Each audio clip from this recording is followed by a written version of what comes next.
Okay, going to do a classic flip through today of my my lovely Arrtx blackbook here. I've been working on it for a while. I think since end of last year. I wanted to be full up before it was put on a flip through, but it's about half full. And I got a request the other day, really interesting request, from somebody saying, could you show us your blackbook and take us through what stuff you use, the pens and stuff you use to do it. So I thought that's a great idea for a video.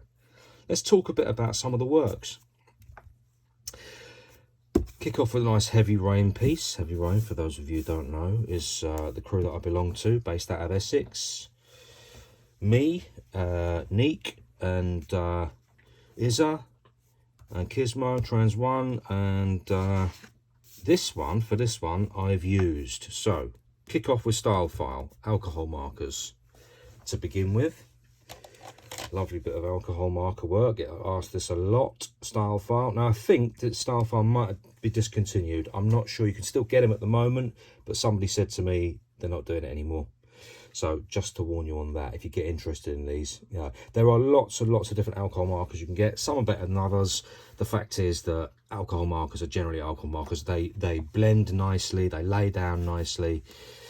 I've yet to work with one which is an absolute disaster. So, you know, just grab a brand. The most expensive ones are Arrtx. The cheapest ones I've ever come across were Pro markers. I don't know if they exist anymore though. I get recommended is it Ohuhus quite a lot. Ohuhus. Get recommended them quite a lot as well. Just try them out is the best. You can go to places, if you're in the UK, places like B&M, yeah, the US, you know, Trader Joe's, Walmart, Michael's, them kind of places.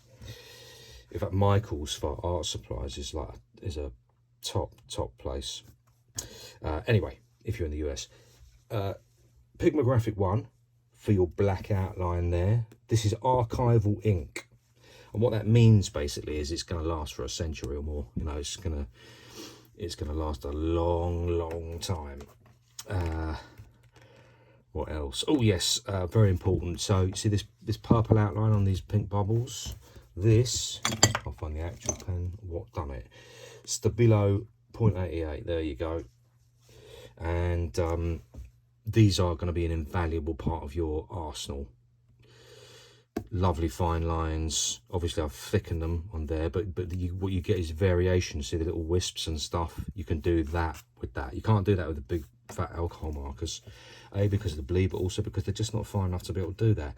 So you can get variation of line weight. That's what you're after. So this is alcohol markers, Pigma and Stabilo 88. That's what that is.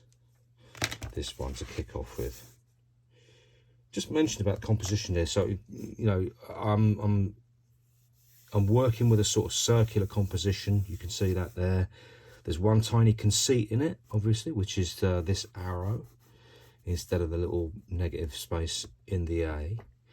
And what I'm doing is I'm contrasting this sort of browny colour with this pink colour. And what I'm doing as well is I'm chucking a third colour in, which contrasts nicely with the pair of them. That's what this piece is all about. Next up, we've got the classic Baudet lizard here. Love a Baudet lizard. Who doesn't love a Baudet lizard? Well, you know, from the world of graffiti anyway. And we've got the same setup here, basically. In fact, same pen on that outline. Love this colour. I just love this colour. It's such a cool colour. So we've got the old Stabilo 88 there. Alcohol markers round here. I'm seeing if I've used anything else. Don't think I have, actually. It's all alcohol markers. Bit of fine line. So far, I use this as a fine liner. I have other fine liners. I've got microns as well. Use microns. But this Staedtler, I've got 0.3, 0.4, and 0.5 of the Staedtlers, and they're very good. That's about all I can say on that one. Again, colour contrasts: the green, blue, the pink, the turquoise. working with contrast there, yada yada. Yellow's got to be my favourite colour, right? It's got to be my favourite colour of all time. Yes, I can definitely overuse it. I'll take that on the chin, for sure. It's a great colour, though. It's one of them colours that I never rated when I was younger. I was not into that. I was always into blues and stuff like that. Then later on, I was into pinks and purples because they were the colours that we really struggled to get in the UK as spray paint. It really, like pinks and purple spray paint was like gold dust here, you know. And so pinks and purples became my favourite colours to work with. And now it's yellow. I still love pinks and purples as well. But yellow is, I just love it. Now, what I've done here, by the way, this is a slightly flawed piece because I like the fact that there's a contrast, a tiny bit of blue in there as contrast. Always chuck a third colour in if you can. So the green and the yellow, yeah, nice contrast. Same thing again, Stabilos for the bubble edges, so I can get them fine lines in there. The pigment graphic for the big fat black line. The alcohol markers, all that's all good. A bit of Stabilo on the, what would you call that? I don't know what you call that. This edge here anyway, on the flower. Don't know much about flowers, can't help you with that. The colour contrast is not quite as good as I would hoped, and I'll tell you for why. Is what I really should have done with the hive there, the beehive, is I should have made it a slightly darker colour or a bit more orangey or something, just to contrast it to the foreground. Do you see what I mean? Because I've got a foreground, a midground, and a background. Character and the cute, they're foreground. Beehive is the midground, and then the background is the bubbles and the flowers and the leaves. And it's a really nice piece. It's a nice piece, and I just wish that I'd made that a bit darker. Technically, I could go back in and do it again, but once a piece is done, you know, it's done. Learn from my mistakes, move on, right? Anyway, you can also see these little fine green lines around this. This is all Stabilos, Stabilo 88s. You need some in your arsenal. This was a piece I've done for a video. You might have even seen it. This is all done, same again, really. Same black fine liner, pigment graphic, alcohol markers. This one, this Stabilo 88 on the, did that on the outline there. Don't always do that because it does take time. Got to fatten out an outline with a fine liner. That takes time, but nice effect, I think. Oh, and also on that one, I've used a white Molotov, one for all. Well, is that one for all? It might be one for all, or it might be one of these. The Posca PC1M, which is a slightly thinner Posca for that one. Move on to this one. You can see again the Stabilo 88 influence here. I've used 3 different ones actually. I've used a black fine liner, speak properly, black fine liner there. I've used this one to do this around here, and then I've changed the outline colour. It's just a nice thing to do sometimes, to a pink Stabilo 88 there.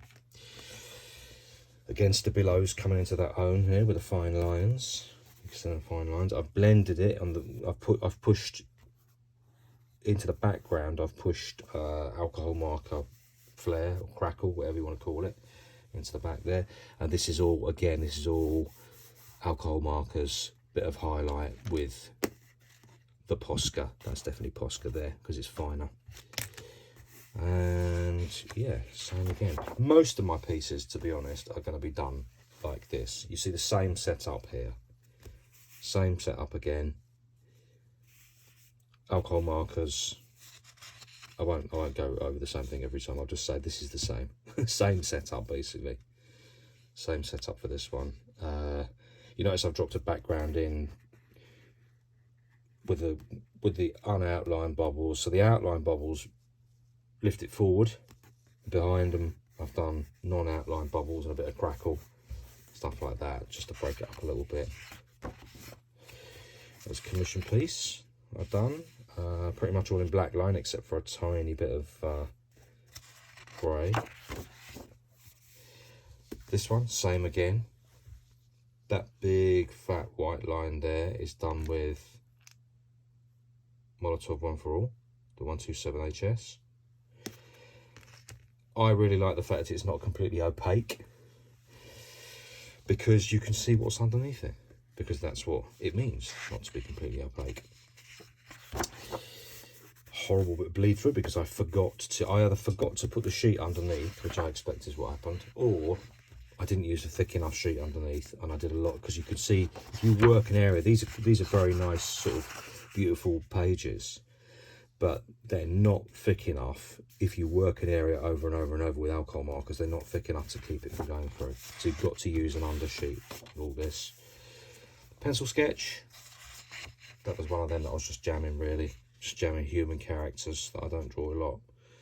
Didn't really like any of them enough to ink them, so they stayed as a sketch. Done this one. This is all alcohol markers, same basically, except for one thing.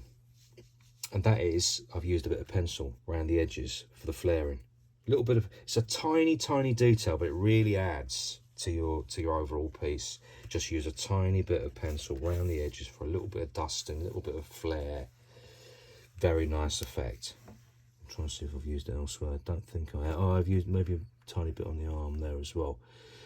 Pencil is often great to delineate sort of colour break or lighting breaks, you know, as in it's lit from here, it's lit from here, it's lit from here with this purple light, it's lit from here with a normal white light, and the pencil can create, oh yeah, I've used purple pencil in there, look, can just use a nice sort of grainy colour break effect, very effective, because it sometimes looks a little bit like spray paint on the page. That was something I've done for another promo or something.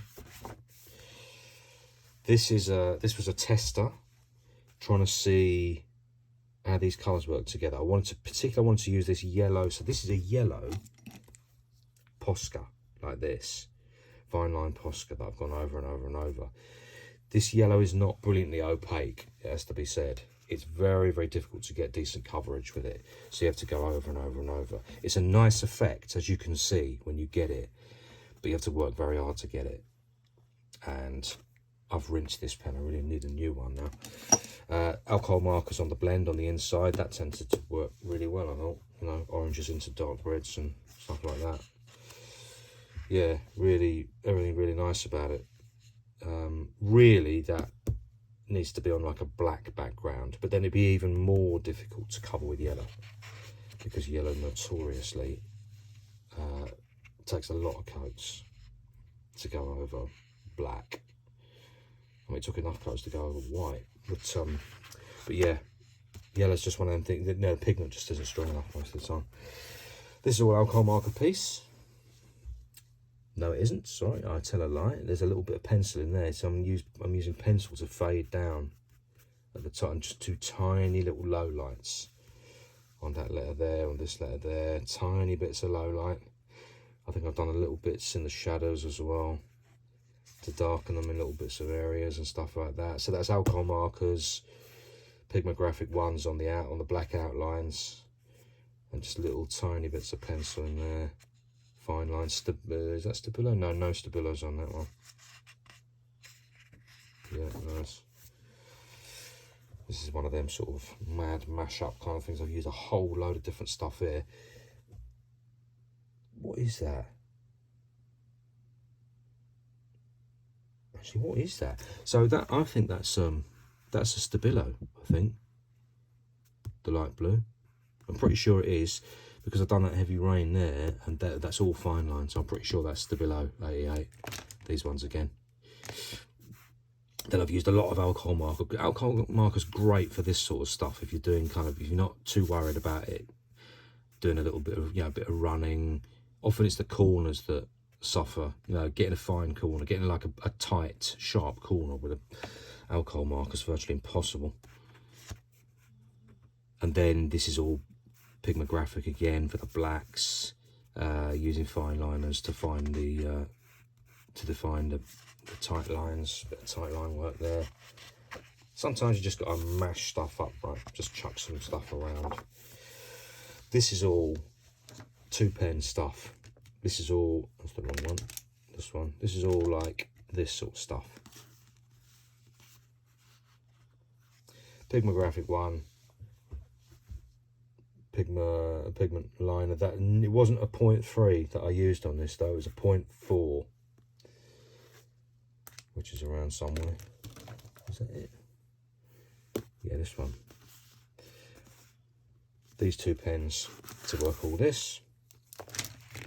Big fat lines, tiny thin lines. Line weight is one of them things. I've got a video somewhere about line weight and use of line weight. It will make all the difference to your work to be able to vary line weight. I was one of them people when I first used to draw this sort of stuff. Some more here, more letters, bubbly chunky letters. I was one of them people when I used to draw stuff, I just used to draw everything like the same line weight, and I thought that's what you had to do, you know, got to make it all sort of uniformly the same and all that.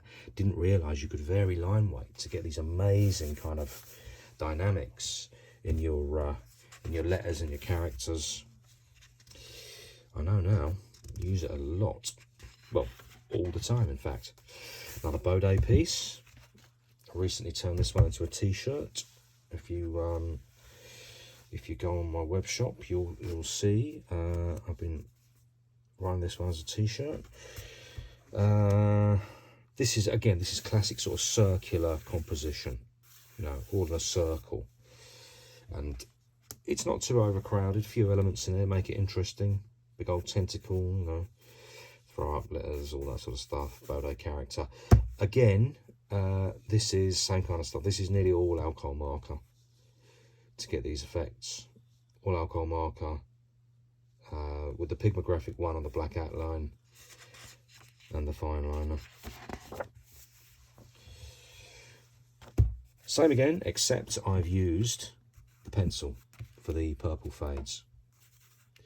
Very effective, great contrast, right? Lay down a nice light colour like that and then fade up with pencil.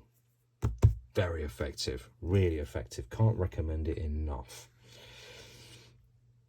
What else to tell you about this? Compositionally, working with a rectangle here. I tend to favour circles, circular compositions. I just really like them because they lend themselves to so much in the design world, you know, like stickers, t-shirt designs, all kinds of stuff, you know. These really work well, things like t-shirts as well, rectangular designs. These are also very good. Oh, tell you what's useful to know about this. So I laid down the brown in this on these bricks, and I did the highlights. Rather than using a white, I used a yellow. A yellow is a very nice tie-in with this kind of, because you look at that brown, you think that's a brown, but actually it's sort of a burnt yellow. So if you put a yellow over the top as a highlight, it works really, really well. And this is super effective there.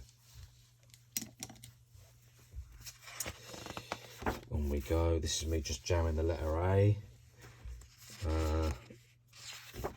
Yeah, I've done that for a video that didn't work properly. Just jamming. Really rough jamming, as you can see. This was the piece I've done recently to illustrate the use of pencil. There's a lot of pencil. That character's entirely done in pencil, except for the outline, obviously. Really nice effect. These are them Woomer pencils that I got that have really added something to my arsenal. Done again. If you look at the, obviously these letters here, I've done the fading on there with blues and stuff, but also on these bubbly letters, I've just done a little bit of low lighting. I've got a turquoise and I took a dark blue and did some low lighting on it. Really effective, right? And then of course, what you really get from pencils is you get this sort of stuff. Background flaring, stuff like that. Powdery, grainy, really grainy effect. Gorgeous.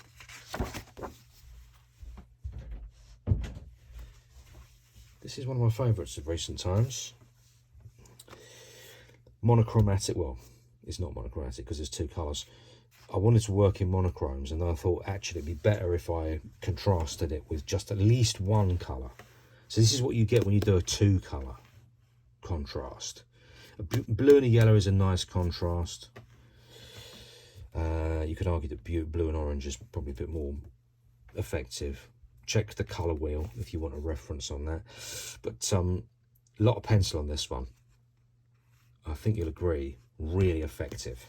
Really effective, the fades you can get on this stuff. On a character like that, on the planes of his face and everything. Just love that, really love that. Bit in there, bit in there. I've gone a bit mad with the blue pencil there because it's so effective. Really nice. Other than that, alcohol marker, all that. This was the piece I done yesterday that some of you will have seen. I have the video of me doing this one, mostly in time, well, nearly exclusively in time lapse, so you can check that out. And for this one, same again. And so yes, Pigmographic 1 for the outlines. Yes, the fine lines, the fine liner for the fine lines, all that. Alcohol markers. Use the Posca for the fine highlights there. But I'd like to draw your attention to the green around the edge. This green mist, which was done with the Woomer pencils. And I slightly wished, to be honest with you, that I'd used them on this cute piece, because I wanted to use the alcohol markers to do it. But interestingly, the light green was a bit too juicy, and I couldn't get a fade on it. And I really wish I'd used a pencil on it now to do that up there, because it would have been a bit better, I think. Anything else to say about this? Yes, a little tiny bit. So if you notice on this, I just want to pick out a few points on this. Number one, he's got a tiny bit of reflected light on his fingers. You see that? That come from his body. His body is pink, so he's getting a reflected light off onto his hand, just there. The bee just here, he's getting a reflected light. It's a tiny bit of reflected light. It's not over egg, just a tiny bit of reflected light from the green. Yeah, I can go a bit mad on the reflected light sometimes, because I really like reflected light. I like secondary light sources. I can do them very big and bold sometimes. This is a more subtle use of a secondary light source. Tiny bit of green picked up on his gun there as well. So, just examples of where you don't have to over egg something.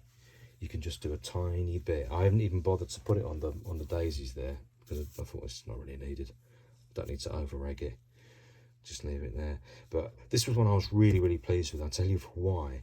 Because you probably noticed throughout my work, and those of you who follow me will know this anyway, I use monochromatics quite a lot.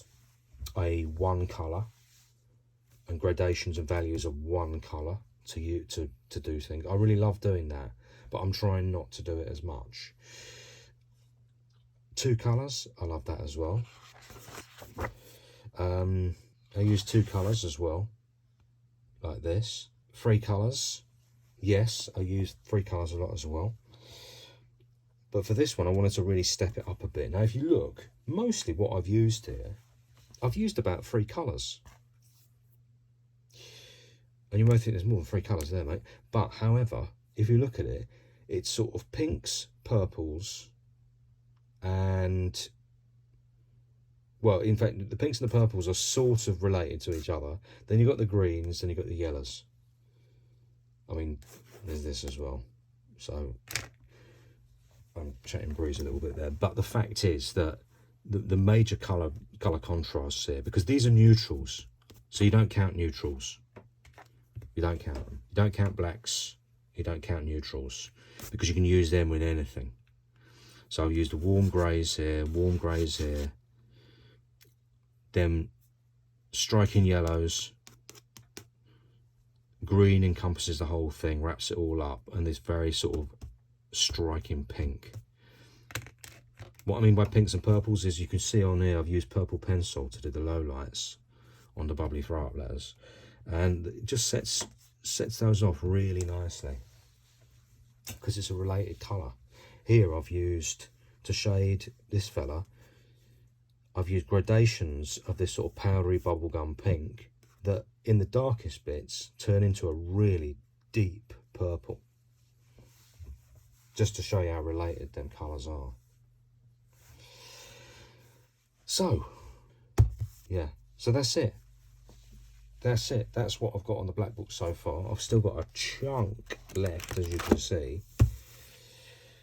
It would have been more full of this, but obviously I've had commission work to do and stuff like that. But I just wanted to talk you through what's in the black book so far.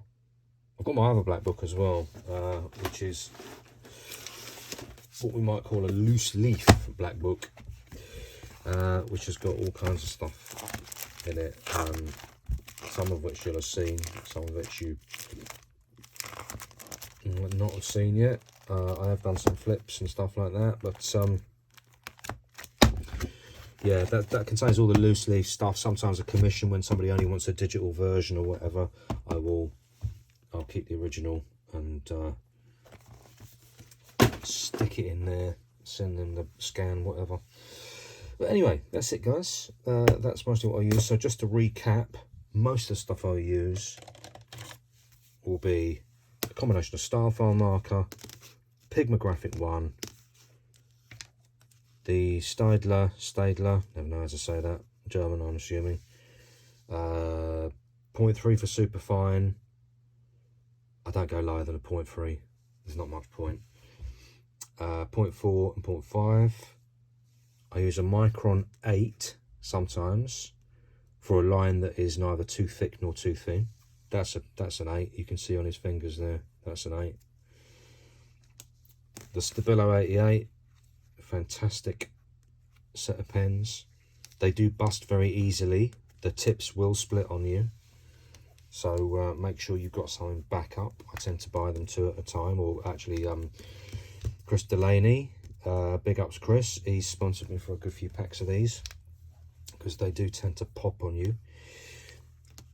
Posca fine liner, Molotov, 127 HS, one for all. There are other pens I use as well. I just haven't got any in here yet. So there you go. That's generally it. That's generally it. I should probably mention the pencil as well while we're at it. I use this rotary mechanical pencil. This is the 0.5mm. That's the lead it takes. And recently as well, Mr. Delaney also sent me these, which are composite erasers, high polymer composites. And I always used to use old-fashioned rubber, which is like this, which lasts about 5 minutes. It does a really nice job. I've got them scattered, all bits of them scattered around my desk.